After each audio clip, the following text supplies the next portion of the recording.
Hello guys, welcome back to my YouTube channel teaching education hub. So I hope आप सब अच्छे होंगे। आज का टॉपिक है हमारा assessment of learning programmes in children with disability. कि डिसेबिलिटी के साथ लर्निंग प्रोग्राम, जो बच्चों की लर्निंग प्रोग्राम है, उनका असेसमेंट हम कैसे करें। बिना देरी करते हम आज की वीडियो को स्टार्ट करते हैं।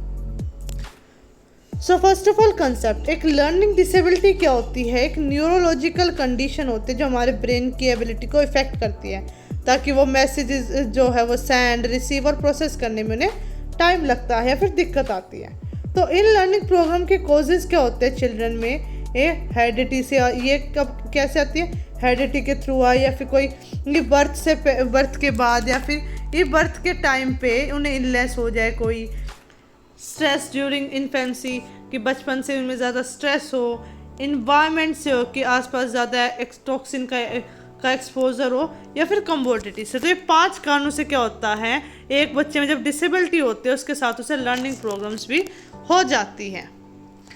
Common learning disorders faced by children with various disability, कि कई सारी डिसेबिलिटीज़ के साथ तो बच्चे में कौन कौन से लर्निंग डिसऑर्डर उन्हें फेस करने पड़ते हैं। तो उन्हें हो जाती है रीडिंग में दिक्कत, राइटिंग में, मैथमेटिक्स सॉल्व करने में, या फिर नॉन वर्बल स्किल्स में उन्हें दिक्कत हो जाती है। नॉन वर्बल स्किल्स में क्या है, जैसे कि कम्युनिकेशन स्किल के अलावा, जिसमें कि अगर बातचीत नहीं करे तो वो इंटरेक्ट, एक्सप्रेशन करने, समझने में उनमें दिक्कत आती है।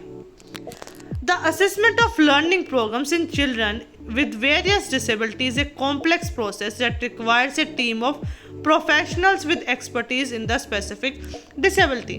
अब ऐसे बच्चों की जो असेसमेंट करने के लिए उनकी एक कॉम्प्लेक्स प्रोसेस होती है, जिसके लिए एक टीम ऑफ प्रोफेशनल भी चाहिए होती है, जिसमें एक्सपर्टीज भी होते हैं अलग अलग डिसेबिलिटीज़ के। अब जो असेसमेंट प्रोसेस है वो क्या करती है, कई सारे टेस्ट और असेसमेंट अपने अंदर इंक्लूड करती है।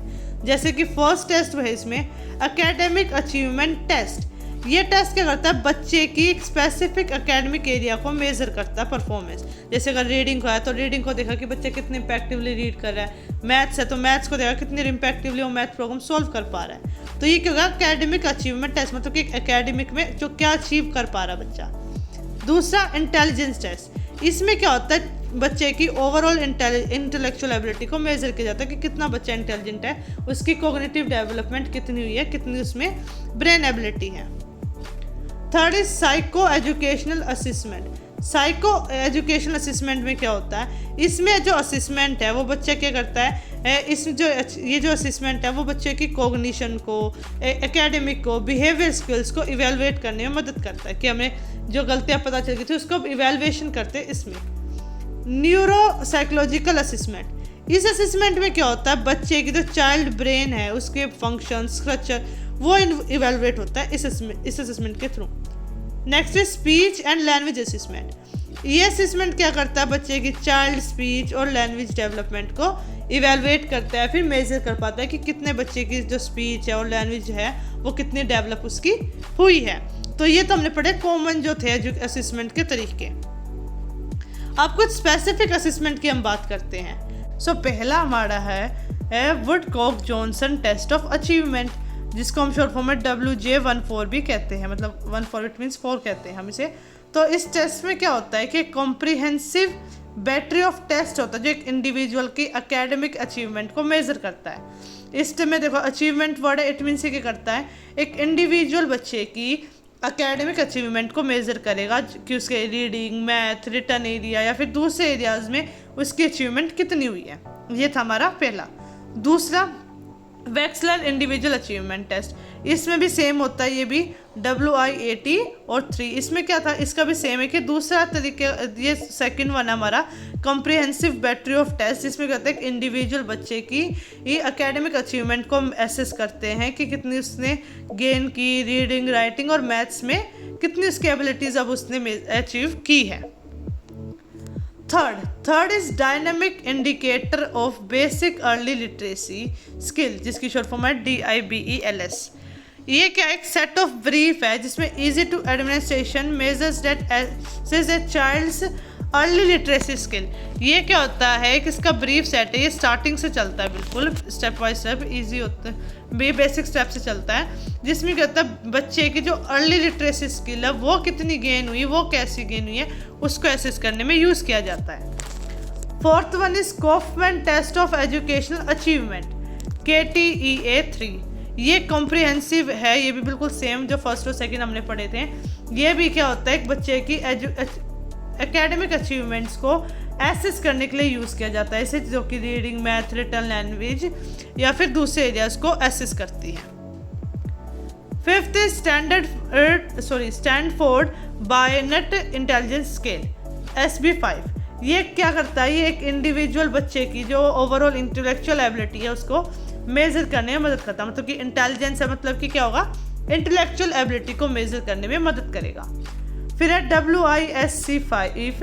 ये एक मोस्ट रिसेंट वर्जन आया आज का, जो क्या है, वेक्सलर इंटेलिजेंस स्केल फॉर चिल्ड्रन जो था उसी का आज का जो नया वर्जन आया। ये क्या करता है, एक इंडिविजुअल की इंटेलेक्चुअल एबिलिटी को मेजर करता है। मैं जैसे कहा था intelligence it means intellectual ability को मेजर करेगा।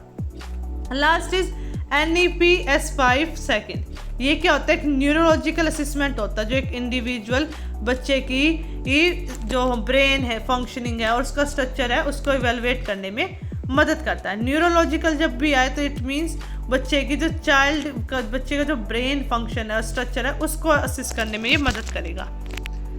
अब इसके कुछ बेनिफिट्स है। Benefits of assessing learning programmes in children with disability.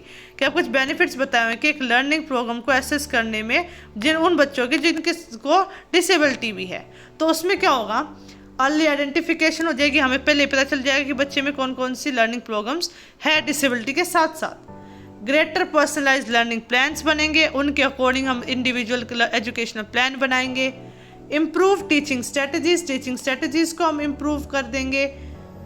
Enhance student confidence and engagement, बच्चे का कॉन्फिडेंस बढ़ेगा, बच्चे का एंगेजमेंट क्लासरूम के अंदर और बढ़ेगा। प्रमोट इंक्लूसिव एजुकेशन को प्रमोट किया जाएगा। Help in setting realistic academic goals, जो उनके एकेडमिक गोल्स हैं उनको अचीव करने में मदद होगी, उनको सेट करने में मदद की जाएगी। सपोर्ट पेरेंटल इन्वॉल्वमेंट, जो पेरेंट्स का इन्वॉल्वमेंट है उसको भी सपोर्ट किया जाएगा कि उनको और ज़्यादा इन्वॉल्व किया जाएगा। फैसिलेट बेटर रिसोर्स एलोकेशन, जो रिसोर्सेज उनको बेटरली यूज़ किया जाएगा, लोकेट किया जाएगा कि हाँ इस बच्चे को ज़रूरत है, ये रिसोर्स यहाँ यूज़ होगा तो उनका बेटर यूज़ होगा। Improve social and emotional development, एक इंडिविजुअल की सोशल और इमोशनल जो डेवलपमेंट है वो भी अच्छी होगी। Prepare student for future success, बच्चे को प्रिपेयर करेंगे कि वो फ्यूचर में अपनी सक्सेस के लिए बच्चा और ज़्यादा जो उसकी एबिलिटीज़ है वो और स्ट्रॉन्ग हो जाए। So now talk about the conclusion. Assessment of learning programme in children with various disabilities is crucial for understanding their individual needs and potential। बच्चे की लर्निंग प्रोग्राम्स को, जो डिसेबिलिटी के साथ है बच्चे, उनकी लर्निंग प्रोग्राम्स को एसेस करना बहुत ज़रूरी होता है ताकि हम उनकी नीड्स को, उनके पोटेंशियल को समझ सकें। उनके केयरफुल ऑब्जर्वेशन से हम क्या कर सकते हैं, स्टैंडर्डाइज टेस्ट बना सकते हैं, उनका कोलैबोरेशन कर सकते हैं स्पेशलिस्ट के साथ, और एडुकेटर्स क्या कर सकते हैं, उनके चैलेंजेस और स्ट्रेंथ को आइडेंटिफाई करेंगे। अर्ली और एक्यूरेट असेसमेंट क्या करेगा, एक इंडिविजुअल के डेवलपमेंट कराता है, उसका टारगेट सेट कराने में, उसको अचीव कराने में, और इंक्लूसिव स्ट्रेटजी में भी हेल्प करता है। Ultimately supporting each children's academic growth and overall wellbeing. अगर हम अल्टीमेटली देखें तो क्या होगा, लास्ट में एक बच्चे की एकेडमिक ग्रोथ अच्छी हो जाएगी और उसकी ओवरऑल वेलबींग भी और स्ट्रॉन्ग हो जाएगी। सो आई होप गाइस आप सबको समझ में आएगा ये टॉपिक। अब हम मिलते हैं नेक्स्ट वीडियो में, जब तक के लिए बाय बाय।